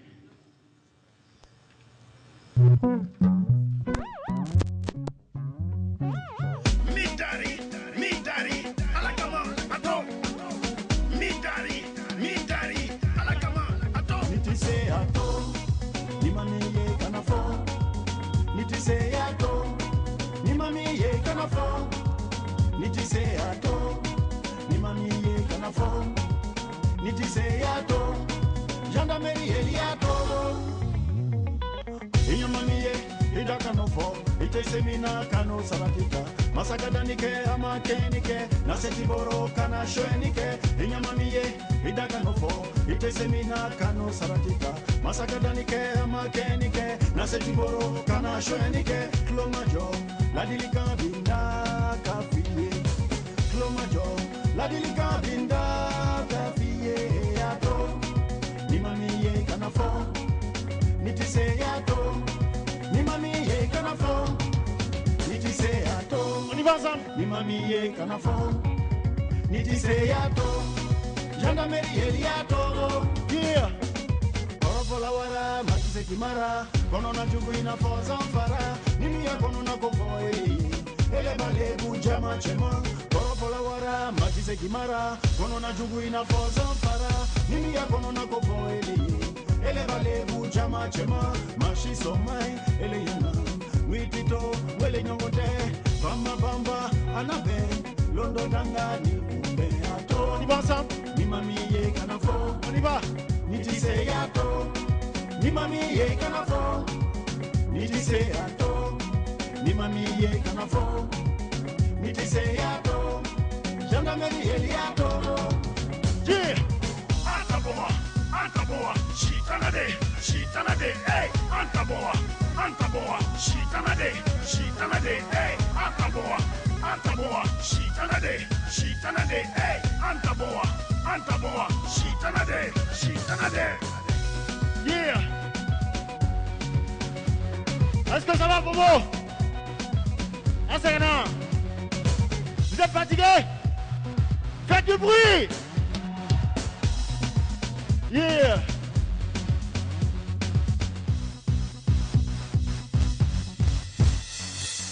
Korosilike kuma yele mana. Nyaye miye mole fokadi. Kleti songa su korobo. Fini miti kana gini bolo do jufa. Nyofo mperi. Kanufana yele ma klomajo. La dilika binda kafiye. Klomajo. La dilika binda kafiye ato. On y va. Nimamiye kanafo. Nitise ato. Nimamiye kanafo. Nitise ato. Nimamiye kanafo. Nitise ato. Gendarmerie eliato. Yeah. Non, rendez-vous très bientôt. Donc, comme on vous l'a dit, c'est une exclusivité. Même ceux qui dorment avec lui là n'ont pas encore écouté ce son. Donc c'est vous qui avez réussi. C'est moi, vous voulez que je vais chanter aussi. Hey. Non, il a pas dit, c'est pas moi. Non, c'est bon. C'est bon, si elle met à chanter trop, il va dire de venir payer droit d'auteur alors que je n'ai rien. Ou bien bon, j'ai la chance d'avoir monsieur le directeur de RTV au bassin qui est là. Je peux m'aventurer, vous allez donner les feuilles. Bon, il m'a fait signe que ça va aller. Voilà, comme c'est le cri de guerre. Le cri de guerre. Voilà. Le moment de dire la vérité est venu. Candidat approché. Il paraît que quand on dit candidat approché, il y en a qui reculent. Il y en a qui sont venus pour avoir... Candidat approché. Candidat approché. Vous ne voulez pas venir, non? Non, venez. Voilà. On va applaudir très fort pour l'Université Polytechnique de Bobo-Dioulasso. Voilà. On va applaudir pour le lycée Ouézé Koulibaly de Bobo-Dioulasso. Et aussi, félicitations parce qu'ils ont décroché le bac. Bienvenue dans l'univers du campus. Voilà, le lycée Nelson Mandela de Ouagadougou. Merci de les applaudir. On va également saluer l'Université de Ouagadougou. Voilà. Et avant d'appeler messieurs les membres du jury, Quelqu'un a dit dans la religion que quand tu ne remercies pas les hommes, tu vas oublier de remercier Dieu. Alors que Dieu est tellement gentil qu'il nous donne le soleil tous les jours. Tu es méchant, tu es bon, tu es gentil, le soleil là brille pour tout le monde. On va applaudir pour le Seigneur. C'est important. On va remercier l'Institut français de Bobo Dioulasso, remercier l'ambassadeur des États-Unis au Burkina Faso, remercier la direction générale de la radio-diffusion télévision du Burkina, la RTB, on va saluer la radio LPC, saluer la radio Savane FM, on va saluer l'espace Karma, on va saluer tous nos amis, nos confrères et consoeurs de la presse écrite, de la radio et de la télévision sur le plan national et sur le plan international. Merci d'applaudir pour tous ces partenaires-là. Pour la confiance renouvelée à cette initiative Tébateur, une initiative qui tient à cœur sur le monde Piga que tout le monde a remercié ici. Je vais te remercier après. De toute façon, tu as tellement remercié que c'est bon. Pour moi, là, j'ai gardé ça après. Voilà, on va appeler maintenant monsieur les membres du jury. Monsieur Noufou Zougmore, monsieur Sigiri et monsieur également, monsieur le président du jury, l'écrivain. Merci de venir. Alors, mesdames et messieurs, celui qui va repartir premier ce soir va avoir un ordinateur portable, un trophée, des livres et des attestations. Et vous ne faites rien pour ça, non? Ah. C'est quand même un ordinateur portable, ce n'est pas rien. Des trophées et bien sûr, les documents que vous allez avoir sont d'actualité. Il faut les lire pour pouvoir maîtriser la prise de parole en public. Ce n'est pas sorcier. Si certains le font, c'est que vous aussi vous pouvez le faire. Si certains mangent dedans comme nous, c'est que vous aussi vous pouvez vous en sortir dedans. Et le deuxième prix, il y aura une tablette, des livres et des attestations. Merci encore d'applaudir pour ces dons-là. Et je rappelle que tous ces candidats-là ont reçu une formation en gestion de stress et en éloquence. Donc c'est pour vous dire que le travail ne fait que commencer. On ne devient pas forgeron en une seule journée. C'est en forgeant qu'on devient forgeron. C'est en maîtrisant, en répétant tous les jours qu'on va réussir la prise de parole en public.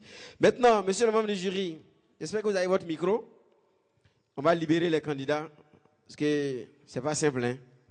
Oui. On va commencer par la catégorie, quoi, élève ou étudiant? Élève.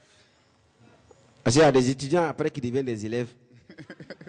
Oui, mais quand vous êtes à l'école nationale de l'administration de la magistrature, ENAM, on vous appelle comment?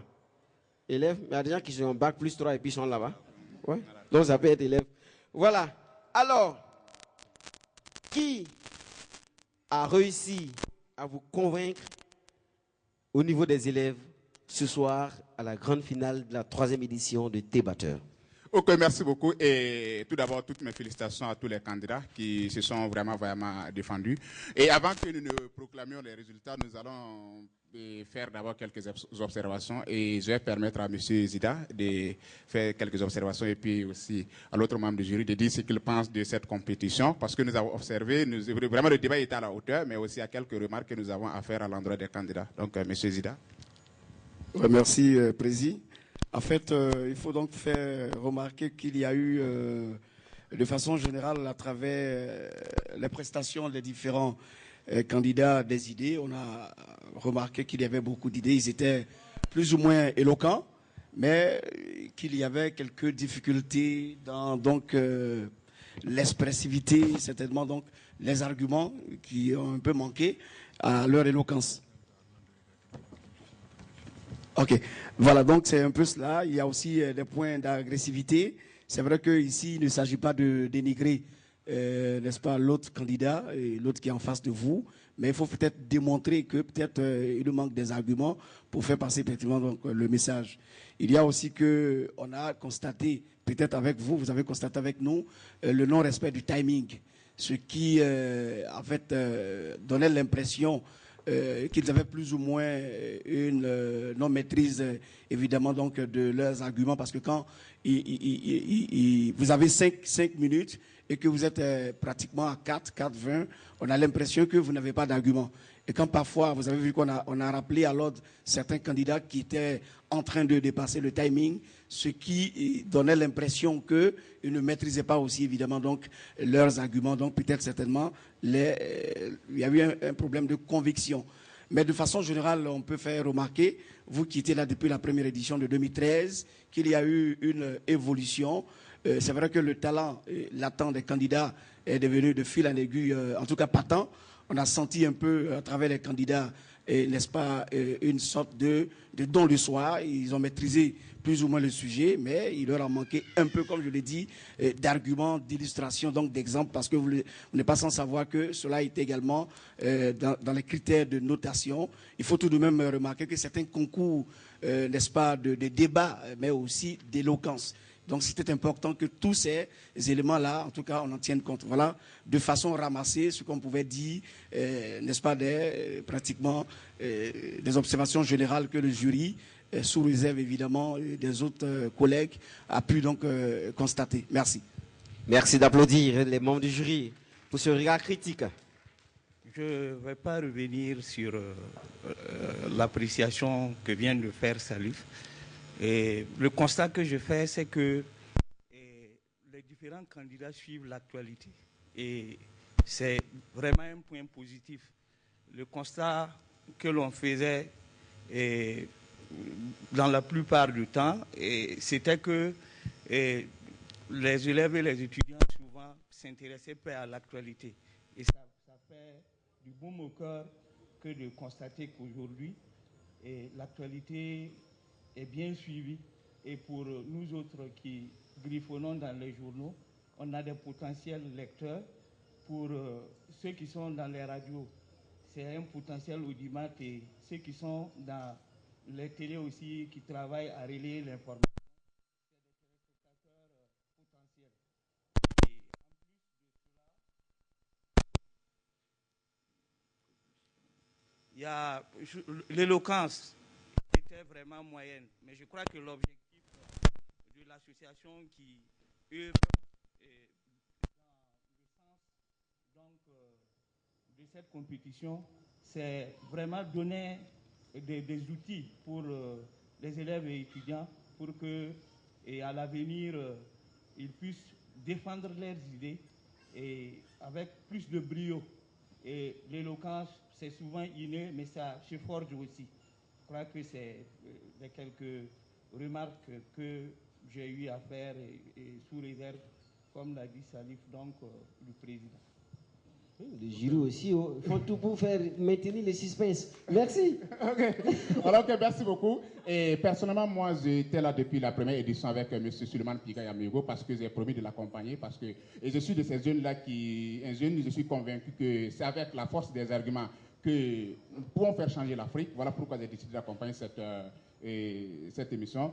Et pour ne pas trop tarder, dans l'ensemble, je dis que nous avons vécu une très belle finale, vraiment une très belle finale. Et je pense que les élèves, les élèves tout comme les étudiants se sont vraiment battus. Il y a eu des arguments qui étaient à la taille, mais comme M. Zida a dit, il y a eu aussi des arguments qui n'étaient pas très convaincants. Mais dans l'ensemble, mon appréciation générale est que le niveau vraiment est en train de... Le niveau ne fait que s'élever lors de chaque édition. Et je me dis vraiment c'est une très belle chose. Donc, au niveau des lycées, il y a eu le lycée Nelson Mandela et le lycée Wezan Koulibaly. Et tout le monde a remarqué, c'était vraiment très pensé. Vous voulez donner les résultats en même temps, non? Voilà. Ah, c'est ça. Voilà, nous allons commencer par les lycées d'abord. Ah. Voilà, le débat était détaillé, le débat était vraiment de hauteur et nous avons eu vraiment la lourde charge de départager ces deux lycées-là parce que vraiment ils sont vraiment défendus. Chaque lycée avait des arguments. Mais comme il fallait, coûte que va prendre un premier et un deuxième, tous les candidats sont à féliciter. Mais on a retenu comme premier le lycée Nelson Mandela avec 14,6 de moyenne. Candidat, avancez un peu. Donc, on va le lycée Wezan Koulibaly avec 13,5 de moyenne. Donc, c'est limite. Hein. Voilà. Ouais, c'est bien, on l'applaudit très très fort. Voilà. Maintenant, vous reculez un peu. On va appeler... Alors, au niveau des universités... Non, attendez d'abord. Il ne faut pas enchaîner en même temps, on n'a qu'à garder les suspense. C'est comme les femmes là, quand tu les fais la cour, là, même si j'ai envie d'accepter, elle dit je vais réfléchir. Donc, on est habitué à ça. On va remettre les prix. Ouais, on va remettre les prix des élèves et puis on va venir au show pour maintenir le suspense. Donc, deuxième prix. Voilà. Voilà, deuxième prix, le lycée Wezan Koulibaly. Voilà, le lycée Wezan Koulibaly. Et pour remettre le prix, nous allons inviter monsieur le coordonnateur régional du ballet citoyen, à venir remettre le prix. Voilà, au niveau des élèves.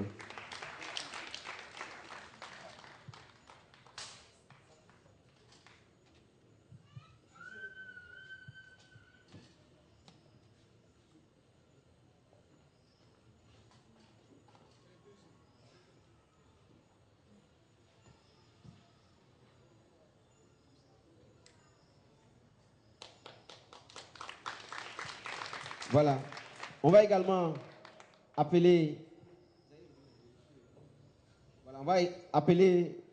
monsieur le représentant de la radio LPC de se joindre à nous pour remettre les prix également aux candidats. Monsieur le représentant de la radio LPC. Merci. Vous allez lui remettre les cadeaux qu'il va remettre. Je rappelle que le deuxième prix est composé d'une attestation de participation au débatteur, des livres à lire absolument, voilà, au deuxième du lycée Ouenzin Koulibaly.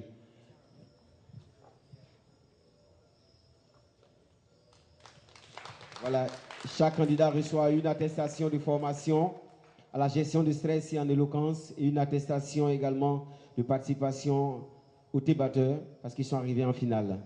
Voilà. Merci. Merci, monsieur, et merci à la radio LPC qui nous accompagne. Voilà. Les premiers, vous allez dégager un peu du lot, avancer un peu. On va appeler monsieur le représentant de l'ambassade des États-Unis au Burkina Faso. Voilà, madame la représentante de l'ambassade des États-Unis au Burkina Faso, merci de remettre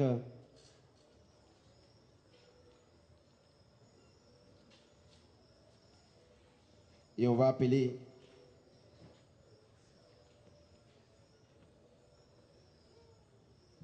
voilà, merci. C'est ça, il reçoit un ordinateur portable, un trophée, des livres et des attestations. Chacun donc reçoit un ordinateur portable. Voilà, je pense que ça mérite des applaudissements, s'il vous plaît. Voilà. Madame, vous restez juste à côté de moi parce qu'après on va vous arracher quelques mots. Je vais appeler monsieur le représentant de la marraine de Tébateur, monsieur le directeur de la RTB au bassin. Merci de l'applaudir. Merci à monsieur Nicolas Zigané. Voilà, de remettre ces cadeaux. Donc, composé d'un ordinateur portable, un trophée, des livres, des attestations. Voilà, on va poser pour la postérité. C'est très important. Ils sont en classe de terminale D. Premier D, ils vont en terminale. Donc, on espère les voir l'année prochaine décrocher le bac. Donc, ces deux élèves sont en classe de première, ils vont en terminale. Voilà, merci beaucoup. Alors, madame, les États-Unis ont un mot pour nous ce soir. Bonsoir. Merci pour l'opportunité de vous écouter ce soir. Merci pour votre accueil. Je suis contente d'être ici avec vous. Et l'ambassade des États-Unis est ravie de soutenir ce projet. Et vous remerciez tous pour y participer et pour votre travail, pour vos discussions de la démocratie et tous ces sujets importants. Alors, merci beaucoup. Madame, chez nous en Afrique, quand on dit merci à quelqu'un, là, c'est pour ce qu'il a fait, mais c'est encore pour ce qu'il va faire demain. Donc, je vous dis merci pour ce que vous allez faire l'année prochaine encore, quoi. Donc, voyez, non. Voilà, on applaudit pour l'ambassade des États-Unis. Merci beaucoup. Voilà, merci, madame. Transmettez toutes nos reconnaissances à son excellence, monsieur l'ambassadeur. Voilà, merci. Donc, l'année prochaine, là, vous augmentez quoi. Voilà. Ça va nous faire du bien. Le moment aussi de dire la vérité est venu au niveau des étudiants. T'es serein, hein? Ah oui, mon ami, t'es sapé de... Ah ouais. Monsieur le président du jury. Ok. Qui... Ah, président du jury aussi, il est pressé, oh. Bon, combien? Voilà. Avant, monsieur le président du jury, attendez. Ah, ok. Donc, vous voulez nous dire qui de l'université de Ouagadougou ou de l'université polytechnique de Bobo-Dioulasso est meilleur, pardon, l'université polytechnique de Bobo-Dioulasso. Ok, merci beaucoup. Je dirais que le match a été vraiment au niveau des universités très serré, si je peux m'exprimer ainsi. mais le jury ne s'est pas laissé influencer par les spectateurs, parce qu'il y a eu beaucoup d'applaudissements. Chaque groupe a vraiment défendu ses idées. Et nous-mêmes, vraiment, moi, je dis que personne s'était émotionné, parce que vraiment, ça valait le coup. Mais en conclusion, le jury a retenu comme deuxième l'Université de Ouagadougou avec 13 prix. Voilà. Et l'université qui remporte ici, c'est l'Université Polytechnique de Bobo avec 15,33 sur 20. Voilà. Non mais, regardez l'esprit de fair play. Regardez le fair play se manifester. Voilà. On va rester pour être témoin. Voilà. On va remettre les prix. Voilà, donc c'est l'Université Polytechnique de Bobo Dioulasso qui est ici vainqueur de cette édition au niveau des universités. Voilà, la moyenne. La moyenne c'est 15,33 sur 20. Pour qui? Pour l'Université Polytechnique de Bobo. Ok, Bobo Dioulasso 15 sur 20. Voilà. Pour remettre le prix, on va appeler monsieur le directeur, on va appeler frère Malcolm. Frère Malcolm, merci de venir remettre les prix. Où il est, frère Malcolm. Voilà, merci de venir remettre le deuxième prix à l'Université de Ouagadougou. Donc, vous remettez un prix, voilà. Et on va également appeler monsieur le président de la Ligue des Jeunes. Monsieur le président de la Ligue des Jeunes. Voilà. Voilà, on va remettre également l'autre prix à la coéquipière. Merci. Voilà. On va remettre, voilà, c'est pour elle. Donc, elle reçoit une attestation de formation en gestion de stress et éloquence. Et bien sûr, une attestation également de participation à cette finale. Et on va appeler monsieur le directeur de l'Institut français de Bobo Dioulasso de venir remettre le premier prix à l'Université Polytechnique de Bobo Dioulasso.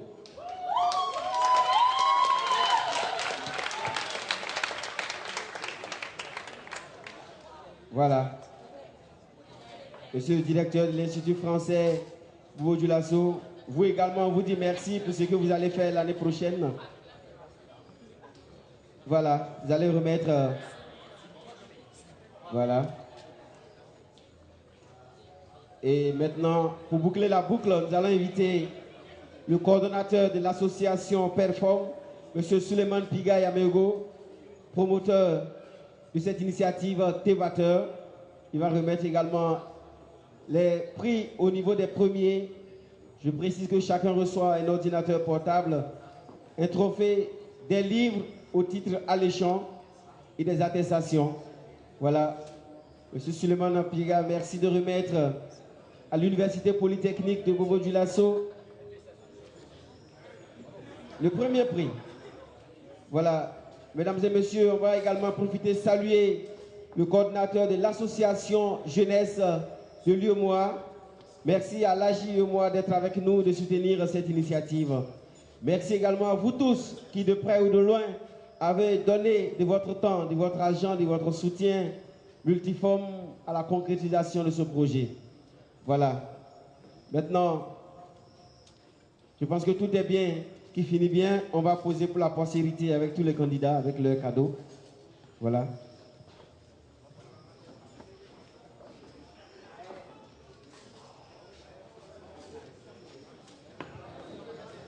Voilà, mesdames et messieurs, on va poser pour la postérité avant de remettre des attestations de reconnaissance.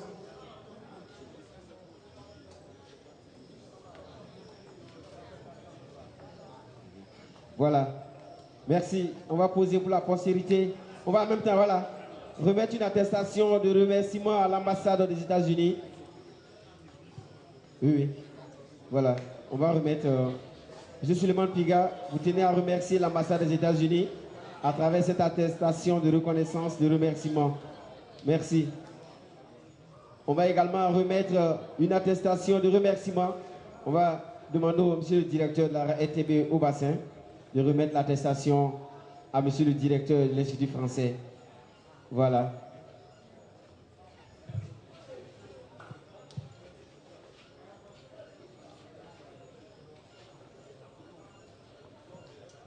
On va également...